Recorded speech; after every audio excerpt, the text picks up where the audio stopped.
The camp was quiet as I walked through the moonlit paths, the trees casting eerie shadows all around me.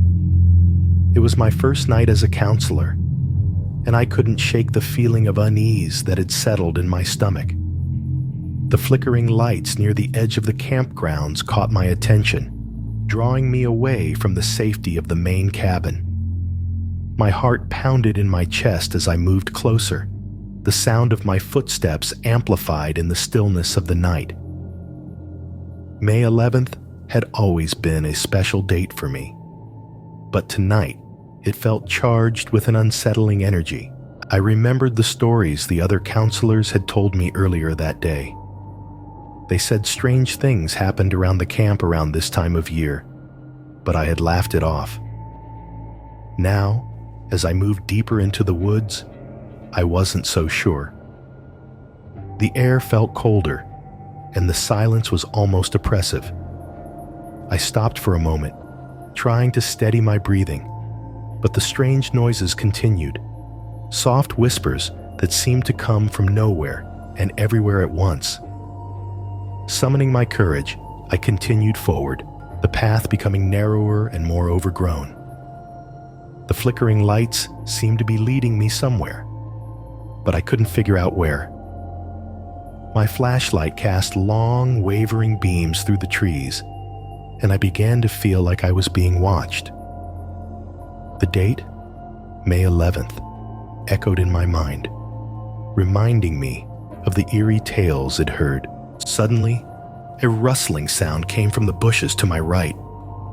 I froze, my heart racing. The sound grew louder, and I could see the leaves moving, but I couldn't make out what was causing it. Fear gripped me, but I forced myself to step closer, determined to find out what was happening. My flashlight flickered, and for a brief moment, I saw a shadowy figure dart across the path ahead of me. As I stood there, trying to make sense of what I had seen, the noises grew louder. The whispers turned into hushed voices, and the flickering lights danced around me in a chaotic pattern. I knew I should turn back, but something compelled me to keep going. This was more than just a spooky story told around the campfire. Something real was happening, and I was determined to uncover the truth.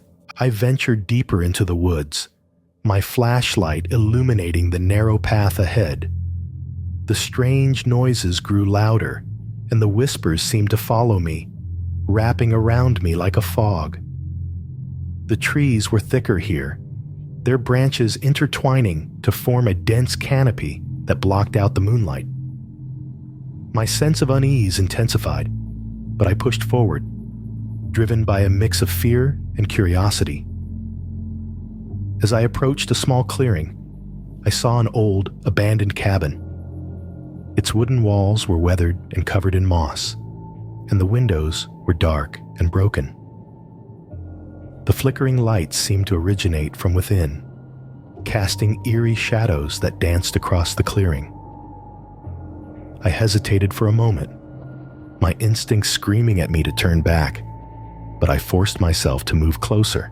The cabin door creaked open with a touch, revealing a dimly lit interior. The air inside was musty and cold, and the floorboards groaned under my weight. Strange symbols were carved into the walls, their meanings unknown but unsettling. On a dusty table in the center of the room lay an old diary, its cover worn and fragile. I picked it up, my hands trembling, and began to read. The diary told the story of a young girl who had disappeared from the camp many years ago.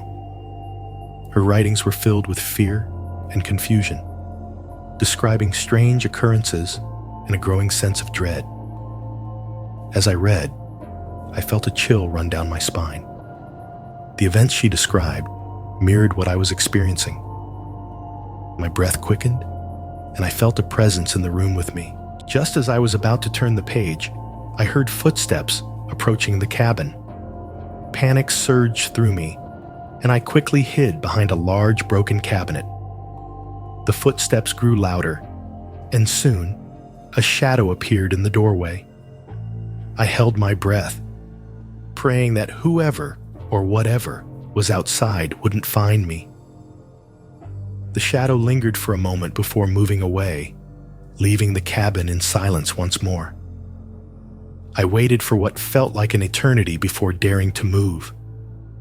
My mind raced with questions and fear, but I knew I had to keep going. Clutching the diary, I crept out of my hiding spot and made my way to the door. The clearing was empty, but I could still feel eyes watching me. I had to find out what was happening, not just for my sake, but for the girl whose story I now carried with me. As I stepped out of the cabin, the night seemed even darker than before. The diary clutched in my hand felt heavier with each passing moment, as if it contained more than just words. My mind raced, replaying the footsteps and the shadow. I felt an overwhelming urge to find answers, not just for myself, but for the girl who had disappeared all those years ago. I moved cautiously, every rustle of leaves and snap of twigs putting me on edge.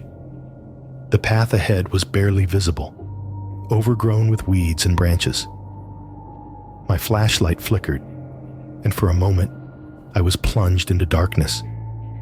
My heart pounded as I smacked it against my palm, and the light returned, albeit weakly. The whispers were back, surrounding me, but this time they seemed more insistent, almost pleading.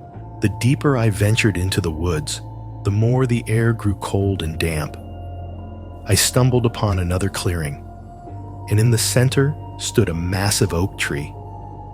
Its gnarled branches stretched out like skeletal arms, and at its base I saw a small, weathered gravestone.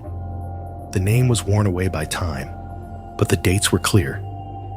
This was where the girl was buried, her story ending in tragedy. I knelt beside the grave, feeling a deep sadness wash over me. The diary's last entry spoke of fear and hope, of wanting to escape but being unable to. Tears blurred my vision as I traced the carvings on the stone.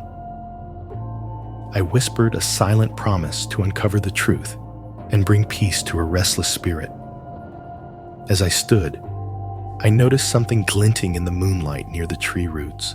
It was a locket, old and tarnished. Inside, a faded photograph of the girl and another camper, both smiling and carefree. The locket felt warm in my hand, and I sensed a connection, a bridge between the past and the present. I knew I had to find the person in the photograph to understand what had happened and why these strange events were unfolding. Just then, I heard footsteps again, this time more deliberate and closer. I spun around, my flashlight illuminating the path. The figure of another counselor, Mike, emerged from the shadows. Relief and suspicion flooded through me. "Sarah, what are you doing out here?" he asked, his voice a mix of concern and curiosity. I hesitated, then showed him the locket and the diary. His eyes widened, and I could see he recognized them. "We need to talk," he said, and I knew we were about to uncover something significant. Mike led me back towards the camp, his expression tense and focused. As we walked, he explained how he had heard the rumors about the old cabin and the missing girl. "I never believed them until now," he admitted, glancing nervously at the dark trees surrounding us. "But seeing that diary and the locket, there's something more going on here." We reached a small clearing where a fire pit lay cold and unused. Mike crouched down, poking at the ashes. "This is where the older counselors used to gather," he said. "They talked about strange lights and sounds, but I always thought it was just campfire stories." I felt a chill run down my spine as he spoke. Everything I had experienced tonight was more than just a story. Mike took the locket from me examining the photograph inside. "This is Amy," he said quietly, pointing to the girl. "She went missing, and no one ever found out what happened to her." He looked up at me, his eyes filled with a mix of sadness and determination. "We have to figure this out, for her." We decided to search the area around the old cabin more thoroughly. Mike led the way, his flashlight casting long shadows that danced across the path. The whispers seemed to follow us, growing louder as we approached the clearing. I could feel my heart racing, but Mike's presence gave me the courage to continue. As we neared the cabin, we heard a loud crash from inside. We exchanged a quick glance and rushed forward, pushing the door open. The cabin was empty, but the symbols on the walls seemed to glow faintly.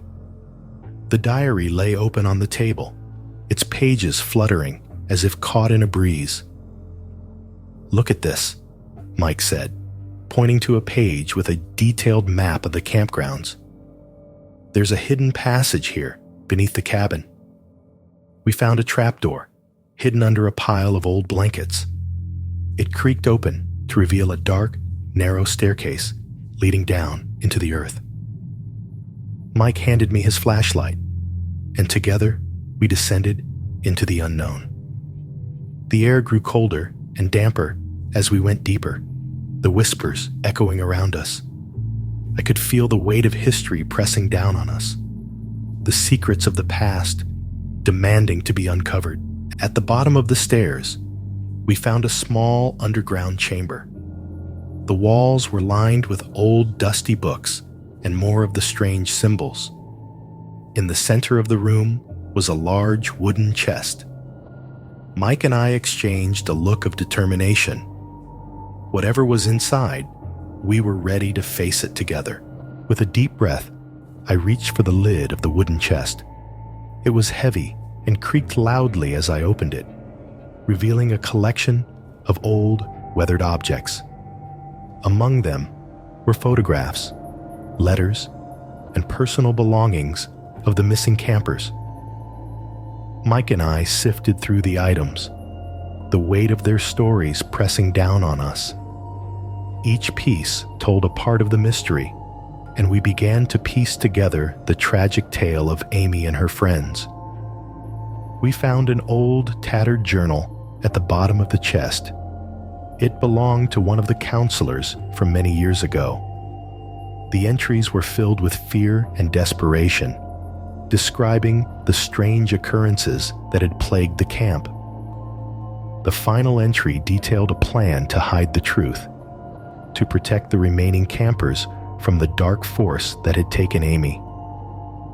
My heart ached as I read the words, feeling the pain and guilt of those who had tried to shield others from harm. Mike and I knew we had to bring these stories to light, to finally give Amy and the others the peace they deserved. We carefully packed the items back into the chest and carried it up the narrow staircase.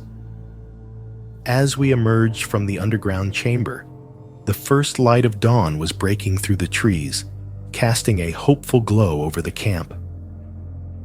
We took the chest to the main cabin and gathered the other counselors. As we shared what we had found, their faces mirrored our shock and sadness. Together, we decided to hold a memorial for the missing campers, to honor their memories and the lives they had lost. It was a small gesture, but it felt like the right thing to do. The night of the memorial, we gathered around the fire pit. The chest lay open beside us, its contents displayed for all to see. We read aloud from the journals and letters, sharing the stories of Amy and her friends. Tears were shed, but there was also a sense of relief, of finally knowing the truth. The whispers had stopped, and the air felt lighter, as if the camp itself was at peace. As the fire crackled and the stars shone brightly above us, I felt a sense of closure. The fear and unease that had haunted the camp for so long were gone. replaced by a feeling of camaraderie and hope. Mike stood beside me, a comforting presence in the darkness. We had faced our fears together and uncovered the truth, and now we could move forward. In the weeks that followed, the camp flourished. The strange occurrences ceased, and a sense of joy and safety returned. Mike and I grew closer, bonded by our shared experience. The camp became a place of healing and growth, a testament to the strength of community and the power of facing the past. Amy's story, and those of the other missing campers, would never be forgotten, and their spirits would forever watch over the camp, finally at peace. The storm raged outside as I lay in my bunk, listening to the wind howl through the trees. It was August 14th, 2021, my first night at Camp Evergreen, and I couldn't shake the feeling of unease. The other campers were fast asleep, but I was wide awake, my mind racing with thoughts of the stories I had heard. They said mysterious lights appeared in the woods at midnight, and I was determined to see them for myself. I quietly slipped out of bed and grabbed my flashlight. The cabin was dark and silent, the only sound the steady patter of rain on the roof. I crept to the door, careful not to wake anyone, and stepped out into the night. The rain soaked through my clothes almost immediately, but I barely noticed, my focus on the task at hand. The campgrounds were eerily quiet, the usual chirping of crickets drowned out by the storm. As I made my way through the camp, I thought about the rumors I had heard earlier that day. They said the lights were a sign, a message from the past.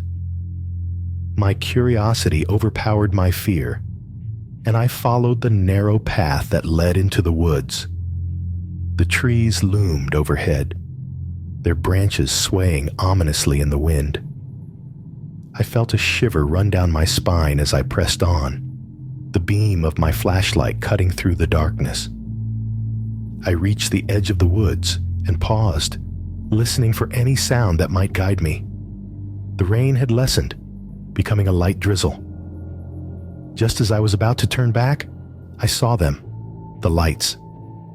They flickered in the distance, faint but unmistakable. My heart pounded with a mix of excitement and fear as I took a deep breath and stepped into the forest, determined to uncover the mystery.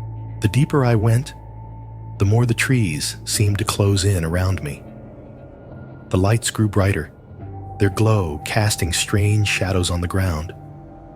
The whispers started then, soft and indistinct, as if carried on the wind. I couldn't make out any words, but they sent chills down my spine.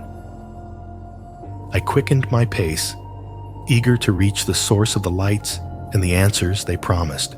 Midnight had come and gone as I ventured deeper into the woods.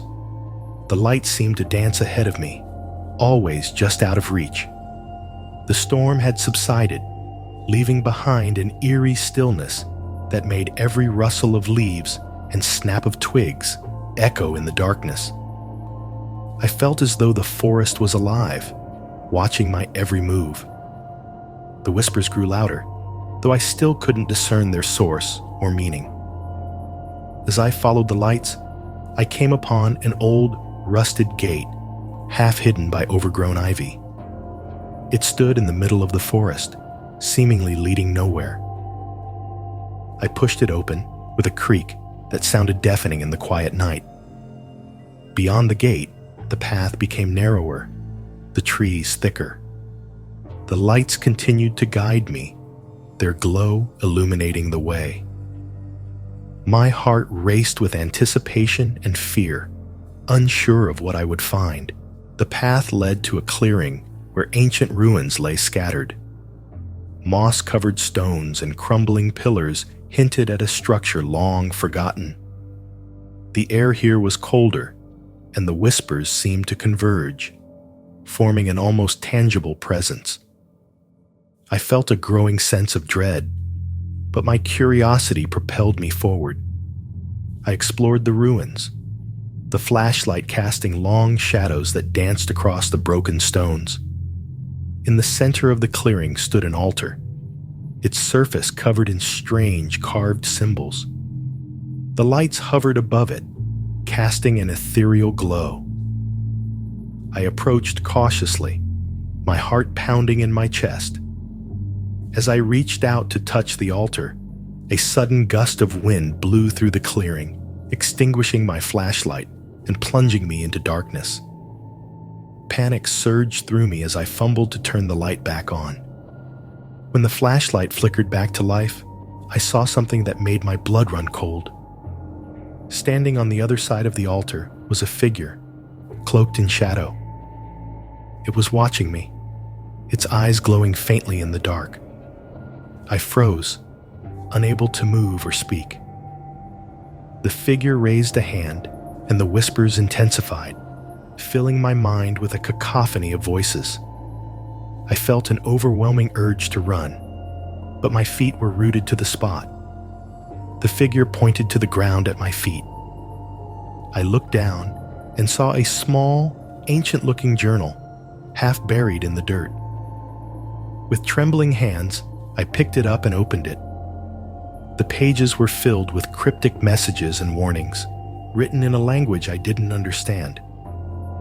As I flipped through the pages, the figure vanished, leaving me alone in the clearing with the mysterious journal.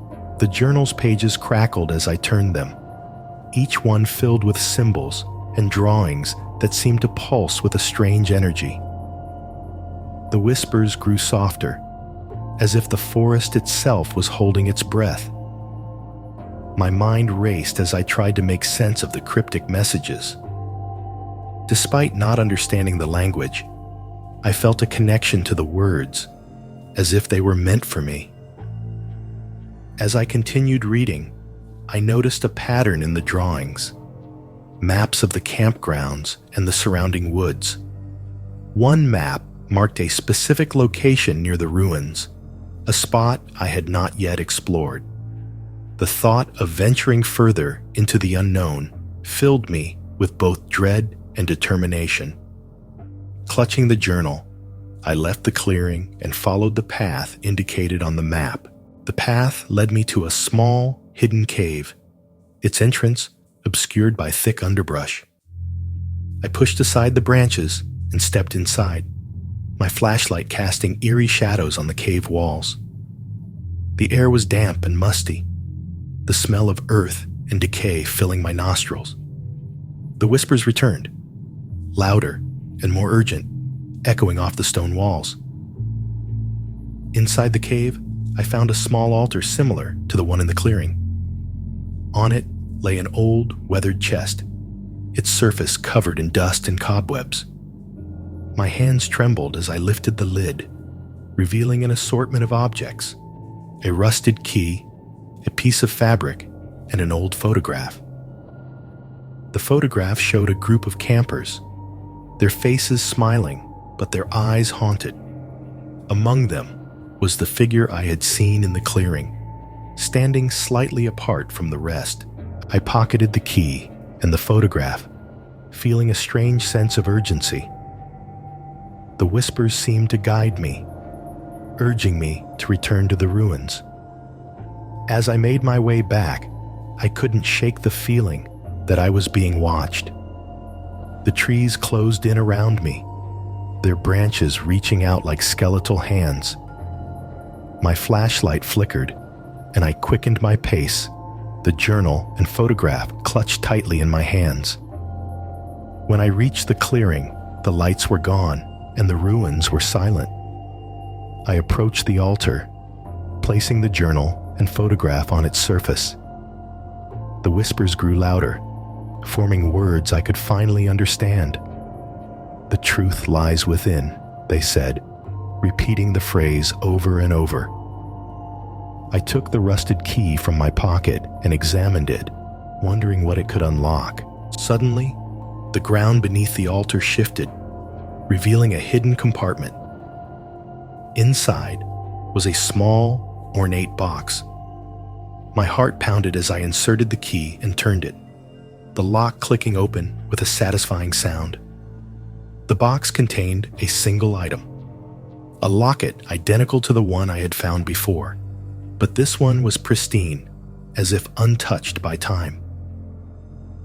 As I held it in my hand, the whisper stopped, leaving me in a profound, echoing silence. Holding the pristine locket, I felt a strange warmth radiate from it, contrasting with the chill of the night. The silence around me was deafening, amplifying the beating of my heart. I carefully opened the locket, revealing a small photograph inside.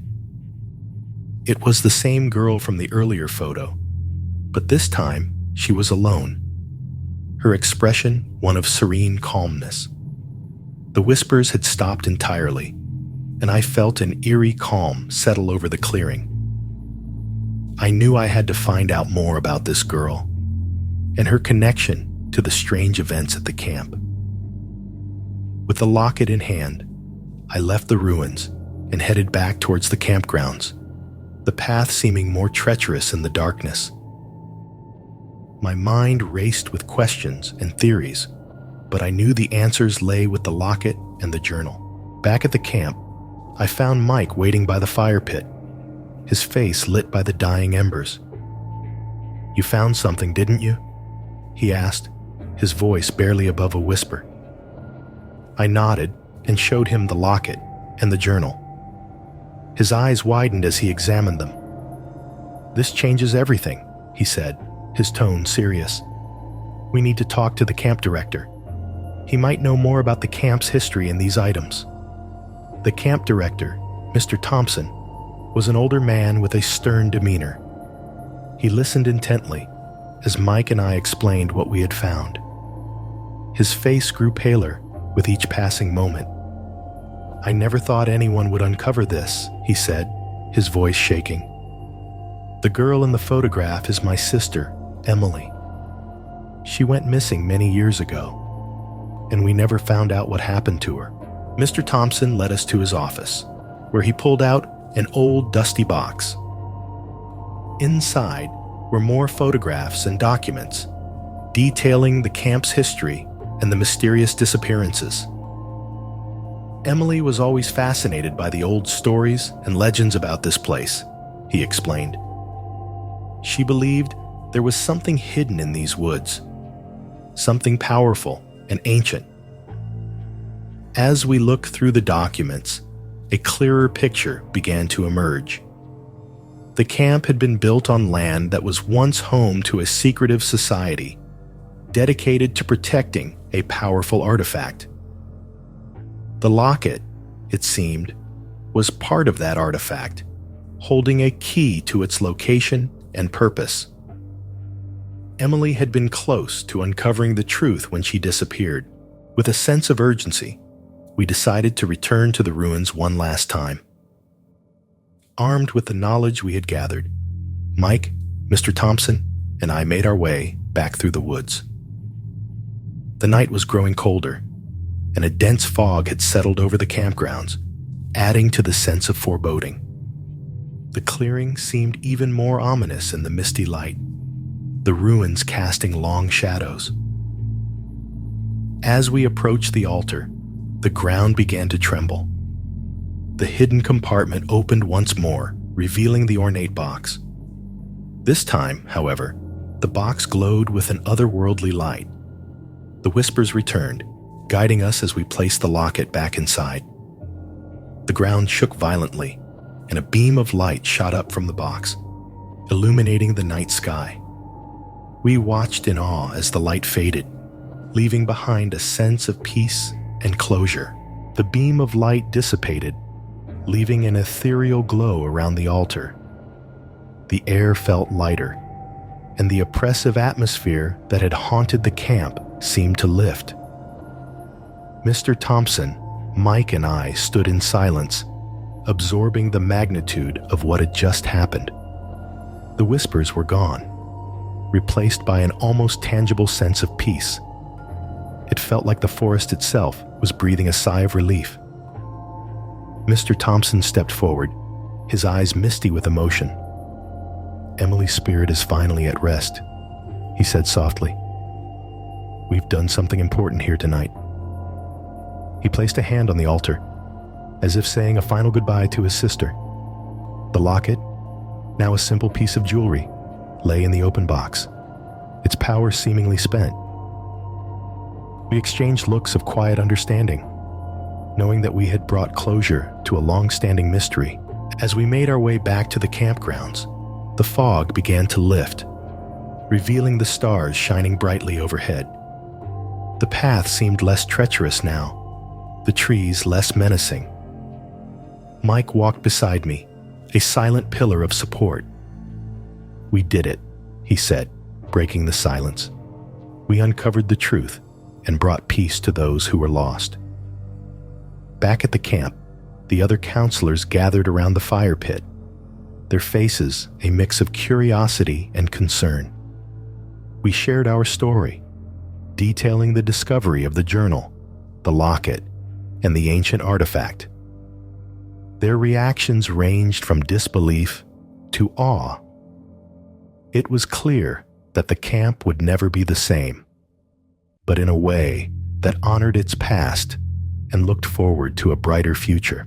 In the days that followed, the camp buzzed with a renewed sense of energy. The strange occurrences had ceased, and a sense of normalcy returned. Campers and counselors alike shared a newfound camaraderie, bonded by the events of that fateful night.